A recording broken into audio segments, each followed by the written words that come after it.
What's up everyone, welcome back to ARTV. My name is John and it's time for another episode of Ranked. Ranked is my show where I take an artist or a band's discography and rank all of the studio albums from worst to best in my own personal opinion. Up today are Sum 41, one of the most highly requested episodes of Ranked that I have ever had, and now that they've just released their most recent album, Order in Decline, I can finally make that request happen. I hope that you guys enjoy this today because there are 7 studio albums that we need to get through, not 8 as some people would lead you to believe. Half Hour of Power is an EP. I don't care what anybody says, it's an EP. Come on, they released it as one. That's not me coming down on that EP at all. I will give some brief thoughts on it momentarily as an honorary ranking, but for now, if you do enjoy this video, it would help me out if you would take the time to drop a like on it and subscribe if you happen to be new to my channel.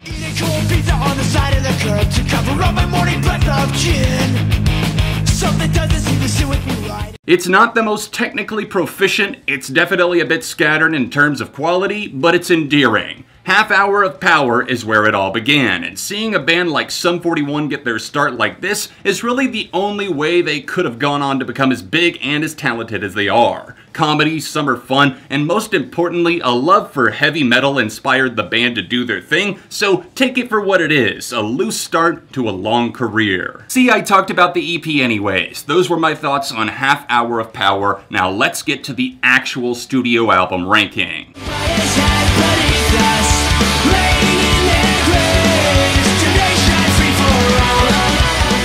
Coming off of the major successes of their first 3 albums and now being without Dave Brown's sound in the band, Deryck Whibley decided it was time for Sum 41 to shake off the metal influences that had dominated Chuck and Does This Look Infected in favor of something Whibley called artistic pop punk. Oh, yikes, they weren't kidding about that? As it turns out, that lack of focus they described as cohesion when promoting the record was a nail in the coffin for me. It's really hard to care about an album that features the same vocal melody like 6 times on 6 different songs, in addition to having some of the most generic lyrics and guitar chords of the mid-2000s pop-punk scene. Walking Disaster is actually my favorite Sum 41 song, which is kinda odd considering I don't like this album much at all. The vocal melody I was talking about came from this song originally since it was a single, and Deryck reuses such a similar style on way too many of these tunes. The main issues with this album can be boiled down to 1. Uninspired lyrics, 2. Deryck's lack of proficiency at self-producing an album at the time, that is, 3. Paper-thin political arguments that they prove they can do way better, and 4. An uneven flow and tone that never seems to quite find its groove. This is for the hardcore fans of the band only. I can't say that I'd ever suggest this as a starting point for somebody to get into Sum 41, unless you happen to really love flavorless, artistic pop punk.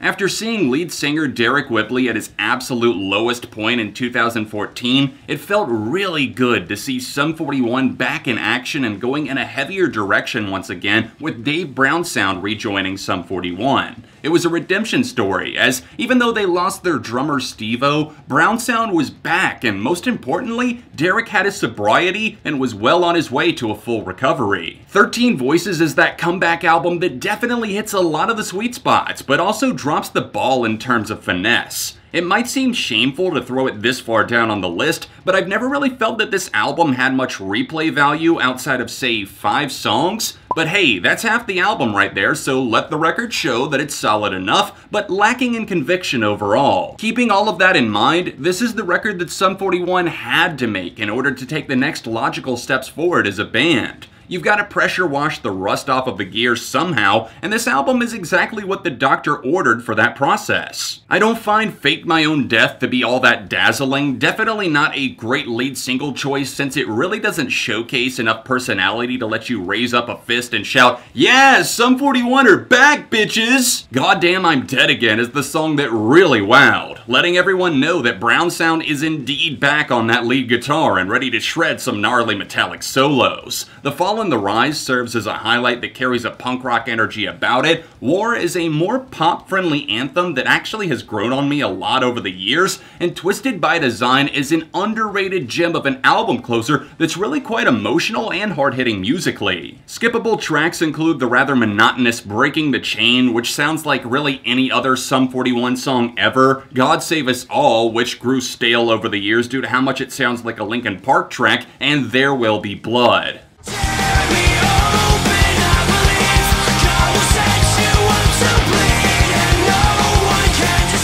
Break apart the bones of Screaming Bloody Murder and place them back in a different, more condensed order to discover a heavy yet melodic record that has loads of potential going in its favor. Listen to the beast in all of its original glory though, and results may vary. I don't at all believe this is a bad album. In fact, I think it's overlooked by almost everyone outside of the dedicated fans that check out everything they release no matter what. Critics slap the shit out of this album with unenthusiastic reviews, and collectively on Metacritic, it's ranked as one of the worst albums of 2011 with a 47 out of 100. I know it was a bit all over the place, but a 47 out of 100? Not a chance in hell. Screaming Bloody Murder, the song that is, stands as one of the best they've ever made. It's dark, aggressive, and has a great build-up and sense of mystery surrounding it. Blood in My Eyes sports another wind-up into suspense before eventually handing down the loud payoff, which works really well in my opinion. And then, my friends, we have A Dark Road Out of Hell. You might not be familiar with that title since none of the songs on the album are technically called that, but think of something like the Murder Trilogy by The Killers, where 3 songs come together to tell us a story. The main difference here is that all 3 of these come in a row, starting with Holy Image of Lies, then Sick of Everyone, and finally Happiness Machine. Unstable is probably the best way to describe this part of the singer's life,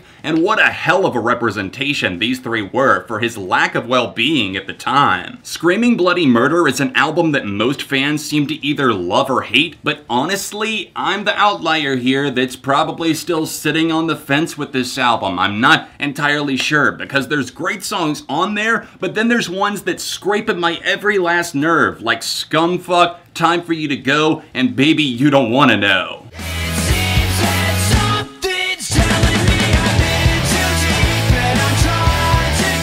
I love me some good pop punk, and Sum 41 have always managed to separate themselves out from the rest of the Ravenous pack in the early 2000s because of their skilled playing style and a willingness to combine some elements of skate punk, hip hop, and pop punk for a cool hybrid. Some days this record might be my favorite from them, others it's further down the totem pole. But after a considerable amount of time consistently polling myself on my favorite Sum 41 albums, I've concluded that this one is often just a passing fling that lasts for a short amount of time before I go back to my true loves. Not that I don't truly love the majority of All Killer No Filler, there's just this feeling of, well, I've heard these songs now, I guess I don't need to come back to them for a while now that hits me more and more as I get older. Many of my favorite songs by the Canadian lads have a home here though, with Heart Attack being insanely slept on due to how well it mixes up its flows, along with the ever-excellent rhythms, the punk ripper Never Wake Up, and of course the certified staples of summertime pop punk, In Too Deep and Fat Lip. You're not a real pop punk fan if you can't shout back every single word of both of those songs. It's just the way it is. Sorry, I don't make the rules. Obsession has begun,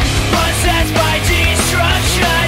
How did I get so low? It may feel a bit angsty and dated, but make no mistake, Chuck pulls some great punches and gets the job done as a full-length album. The guitar tones utilized by Brown Sound made this arguably their heaviest record up to that point in time, slicing with a vicious sneer and carving a path for the rest of the band to follow closely. Steve-O's drumming also factored into the heaviness, slamming home a rather thunderous notion that's inspired both by punk and heavy metal. Politics came into play more than ever before for Sum 41, and it's actually kind of scary about the near-death experience the band faced in 2003 while filming a documentary for War Child in Africa. A United Nations peacekeeper named Chuck stepped in to make an exit strategy for everyone trapped by the gunfire and chaos, saving the lives of Sum 41 and dozens of other individuals. That of course inspired them to name the album after him, so yeah, in case you were wondering where the seemingly random name came from, there you go. Too many times I've seen this album get tossed to the side, so I implore you to fire up some of the underrated deep cuts like I'm Not the One, Angels with Dirty Faces, or even Slipping Away, the latter of those being a really calming song in a way, and the other two being perfect reminders of what a good nostalgia trip for the 2000s rock period can be like. Chuck rocks, but it's time for the top 2 spots to duke it out. Who's gonna take the top spot on this episode of Ranked?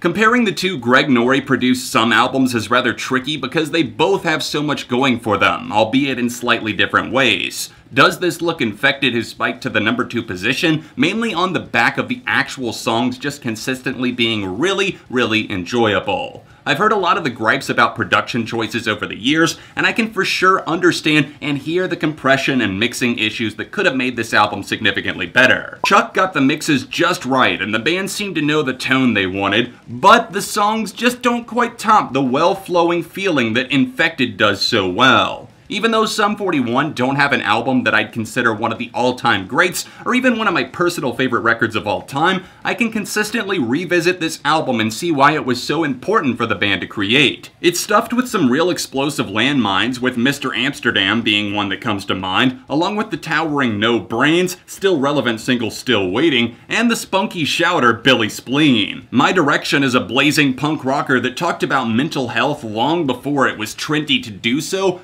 a tip of the hat to Sum 41 for that. You'll get hooked on the Infection right away because the first 2 cuts on the album are fucking classics. The Hell song immediately signaled the band's decision to evolve a bit lyrically, a choice that I respect because they easily could have cashed out with a few more albums in the vein of All Killer No Filler. Over My Head, Better Off Dead is a personal favorite of mine in their discography, and after all these years, I think the album is holding up a lot better than it has any right to. I'll tell you all your lies will tear you apart.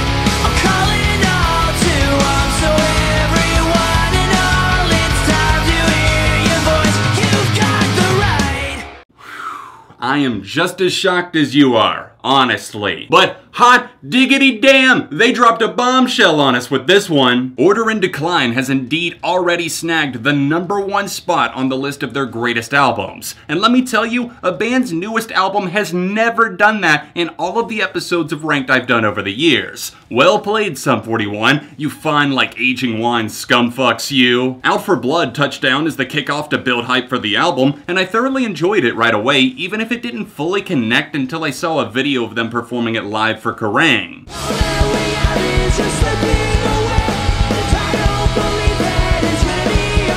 Clearly they have an affection for the music they're creating, along with bringing back a lot of the classic deep cuts to perform live, because Sum 41 are in the best place creatively that I've ever seen them in. Unlike so many bands that fill their promo cycles for an album with empty promises that rarely come true once the record finally hits shelves, Sum 41 struck me as genuinely inspired with a lot to say, and a true sense of purpose and direction. A Death in the Family dropped and it was game over for any fears I may have had. That song fucking rips, bar none, my friends. With its deliciously metallic riffs and a brutal sense of insight, I have no problem easily calling this one of the best rock songs of 2019. The best part here is that the singles weren't the only highlights, as nearly every song on the album was up to par in some capacity. Whether that be the songwriting, the political commentary, the guitar solos and bass work that drove home some of the key tracks like A Death in the Family or The People Versus, or the range of genres that they managed to capture while maintaining a sense of connectivity to all of Order in Decline. With Brown Sound back and truly thriving in Sum 41, the chemistry, writing, and impact of their music is slamming down walls left and right with a ferocious metal-tinged animosity. When it's not vicious, it's emotional. When it's not emotional, it's angry. Rinse and repeat, and more importantly, rinse and replay the whole damn album. Now that you've seen me rank all of the studio albums by Sum 41 from worst to best, I'd love to know how you would rank them. Leave a comment down below, and don't forget to drop any thoughts you might have had on my placements. course. Other than that, if you want to see more episodes of Ranked in the future, feel free to drop a request and upvote some of the ones that you're really excited to see in the future, and please like this video while you're here. Subscribe for the love of music, and don't forget to ring the bell so you get notified when I upload in the future. If you want to support content like this, then sign up for my Patreon page, which is linked here, or else the top link in the description. If you want to see the last episode of Ranked, then tap this card here, or tap here for another Sum 41 video. All of my socials, including Instagram at ARTV Reviews, can be found in the description, and I'll see you soon for more on ARTV.